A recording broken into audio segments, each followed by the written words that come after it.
এই ব্যাগ কোথায়? ওই ব্যক্তিটা এখান থেকে হওয়া হয়ে গেল।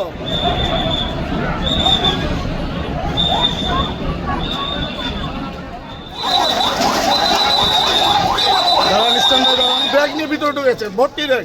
কি ভর্তি জানি না, ওজন আছে এটা বোঝা যায়, এবং সাথে গানম্যান আছে, সাথে তার লোকেরা আছে। আমরা তাকে আটকাইছি, ভিতর থেকে বেরোতে দেবো না, আমরা লোকেরা শান্ত করলাম। এর মধ্যেই দেখছি যে আমি আমার সাথে আমরা আগে বরঞ্চ এই আর্মি সদস্যরা ঢুকেছেন। আর্মি সদস্য ঢুকার সাথে সাথে আর্মি অফিসার আমাকে বলেন আপনি চলে যান, আমরা হ্যান্ডেল করবো। আমি বলছি আমি যতক্ষণ ওনাকে দেখবো না, এখান থেকে বেরোতে তখন যাবো না।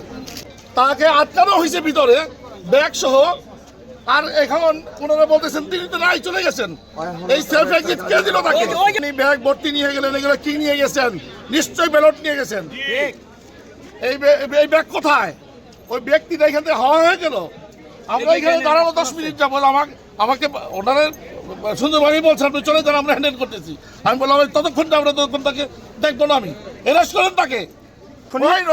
আপনাদের মাধ্যমে এটা পৌঁছাইতেছি এবং সেটাতে জানাবোই আমি। এই ইসদাই রাবেয়া হোসেন উচ্চ বিদ্যালয় এই গেটের ভিতরে প্রবেশ করেছিলেন বলে অপর একজন ক্যান্ডিডেট আমাদের কাছে অভিযোগ করেছে।